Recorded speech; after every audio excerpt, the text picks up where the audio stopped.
So do you think this is all hype that Toyota and Raytheon and all these companies that it's like, it's just hype. There's no future for these students, or is it a game changer? Are they really helping out these students have a better perspective, a better point of view, and giving them hope for the future? Let me know your thoughts below in the comments. As AI wipes out white collar jobs, one Alabama high school, I believe it's in Huntsville, Alabama, and Toyota are training students for roles that pay $40 an hour, and they cannot be automated. Now, I think that just about anything and everything can be automated, but that's neither here nor there. Let me see. So the U.S. has a dire shortage of skilled tradespeople. A school in Huntsville, Alabama is attempting to replenish the talent pool, one teenager at a time. Are you ready?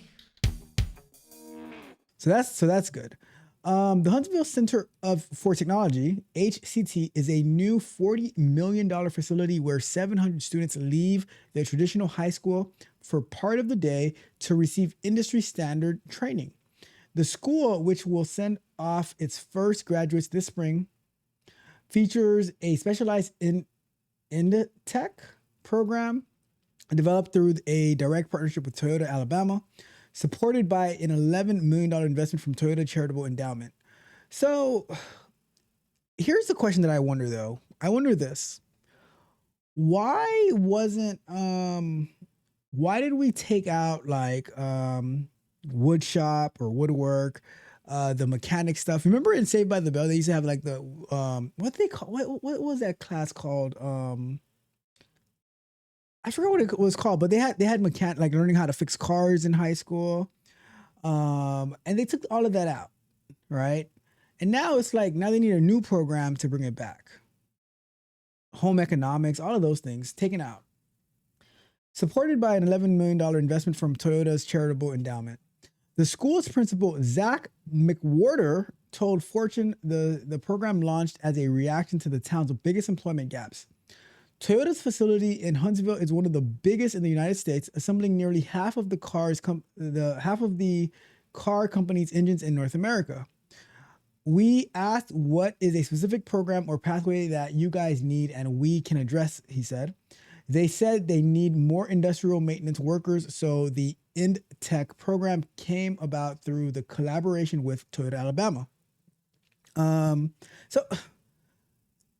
this is smart, right? And I wish more schools would do that. Instead of like these useless classes, they said, all right, Toyota, what do you need? And Toyota said, we need this.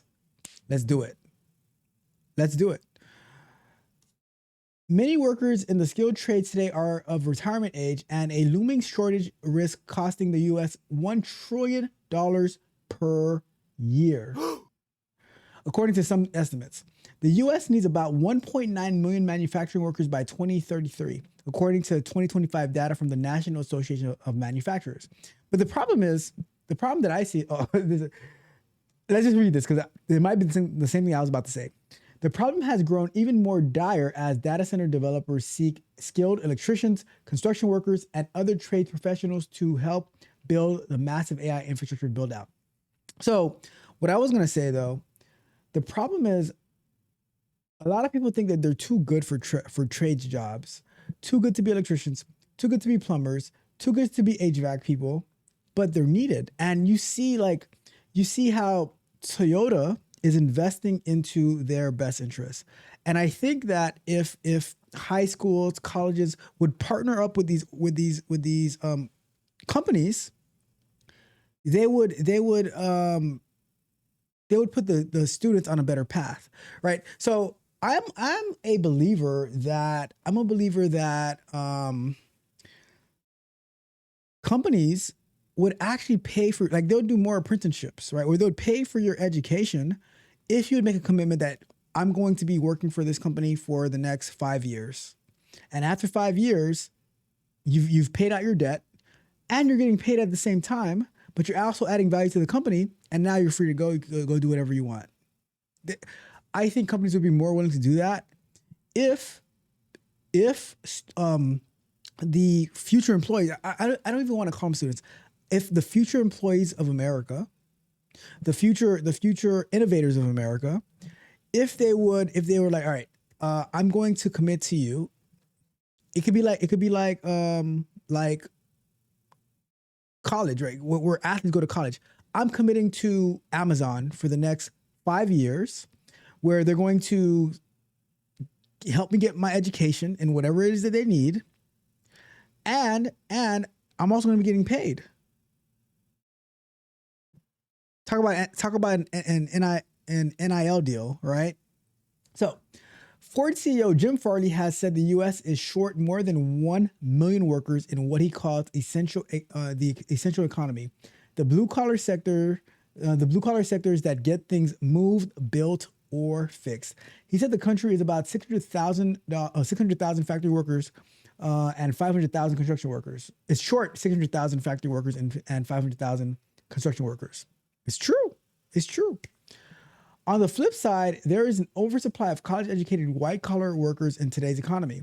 AI automation stands to replace large swaths of the role young college grads are eager to take.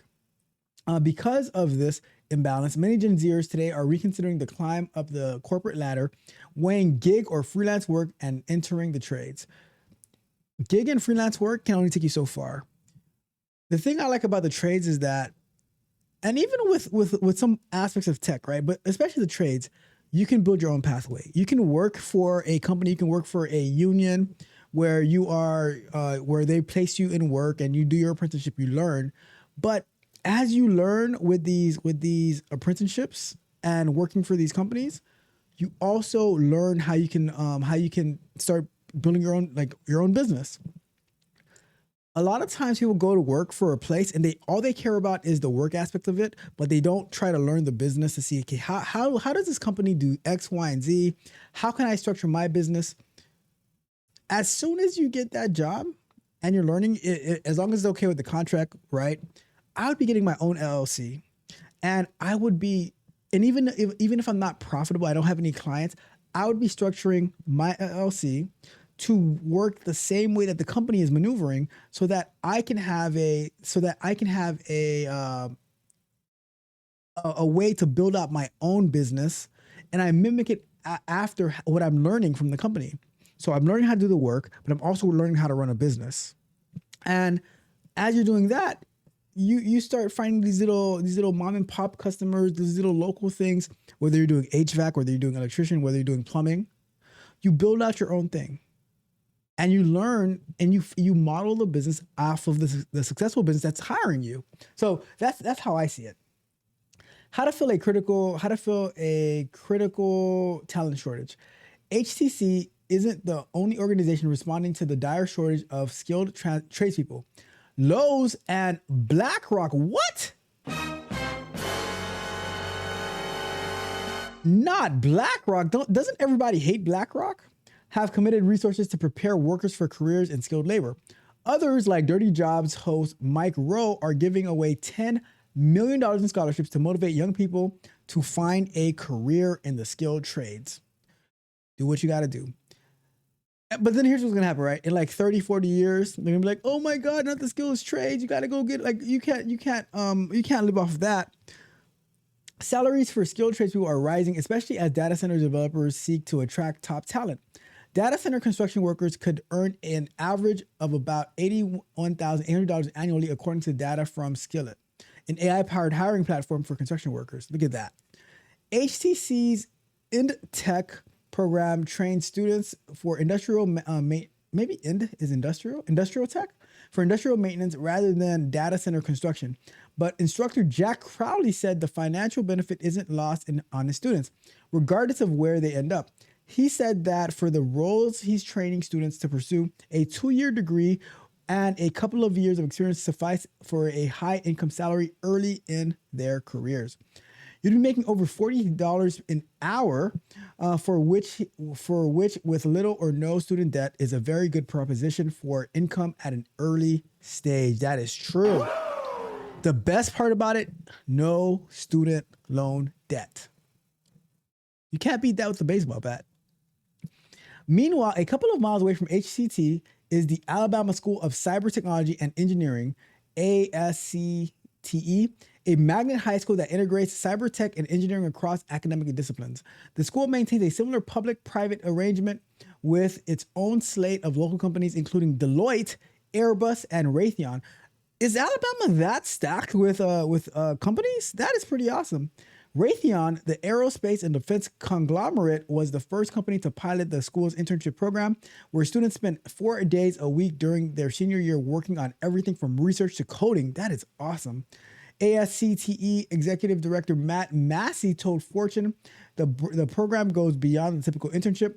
The objective is to prepare students to work at companies like Raytheon and build a skill set ripe for an AI-dominated economy. You know what?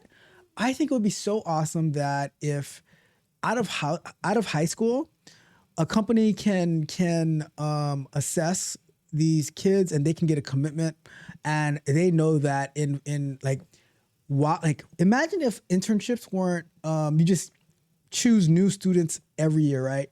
But instead the internship is also part of the scholarship, and the company is like, all right, we are going to be hiring these students this year right out of high school, and if they keep their grade up, they get like part of their schooling is their internship. So it's like a year round working as part of the company. You're getting paid something. It's not going to be like astronomical because they're still paying for your education, but you're able to draft. Imagine if the draft, it wasn't you're recruiting students out of high school to go play sports, but you're drafting and recruiting students out of high school, the top students out of high school, where you have that pipeline from that high school to college to company, and throughout your years in high school, you are in college, you're still working for that company, and the faster you can finish is the faster you can go into getting your full pay at that company. I think that would be remarkable, because right now internships, it's like a job application. But imagine if these companies could mold these future employees right out of the gate. No opportunity for them to join the Victim Olympics while they're in college and start protesting AI. If the company says, all right, we want you to learn AI, this is the curriculum, boom, you go out there and do that. I honestly think if capitalism was to take over the educational system, it would be a massive, massive game changer, because these companies, they can mold the exact employees that they want, have them on their side so that there is no room to like, oh my God, these companies, this, these companies, that. The reason that you have these students who are so anti-capitalism, anti-company is because they let the colleges get a hold of them first, and they come out of school hating these companies, as opposed to the companies getting them first and says, this is the plan that we're going to put forward, and this is how you're going to win with us. That's what I see the problem is, because we're really trying to prepare them for careers and jobs that don't even exist right now. Exactly. Building a workforce with knowledge and missiles, with knowledge on missiles and defense production has grown increasingly pressing in the recent months. The U.S. must replenish stockpiles of critical weapons, including Tomahawks, Patriots, and other munitions that the U.S. and Israel deployed during the war on Iran. If not addressed, a shortage could leave the U.S. vulnerable. Exactly. These experiences build critical skills such as systems thinking, creativity, and collaboration, while helping strengthen the future aerospace and defense talent pipeline. Nate Jones, Raytheon Huntsville's site executive, said in a note to Fortune. That is so true. To be sure, the programs don't guarantee positions at partnered firms following graduation, but supplying students with hands-on experience is an integral part of ensuring they are ready for industries that are growing fast and pay comfortable salaries.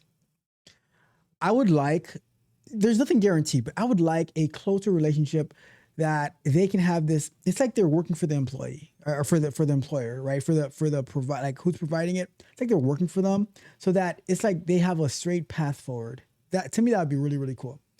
For many of the students, the prospect of tangible financial success is what attracts them to these programs. When they started hearing that we have a 21 or 22-year-old team member who has gotten married, bought a house, had a car, has a boat, please, you could just see their eyes light up about the potential of this type of career. Sydney Martin, a corporate comms analyst and a lead at Toyota Alabama for the End Tech program, told Fortune. I think this program is absolutely amazing. Let me know your thoughts though. Do you think this is all hype that Toyota and Raytheon and all these companies that it's like, it's just hype. There's no future for these students, or is it a game changer? Are they really helping out these students have a better perspective, a better point of view, and giving them hope for the future? Let me know your thoughts below in the comments. Do me a favor, like, share, subscribe, hit the notification bell so you know every time we go live and drop new content, as well. Take control of the dev. Join us to have these type of conversations at our Vibe Code and Chills.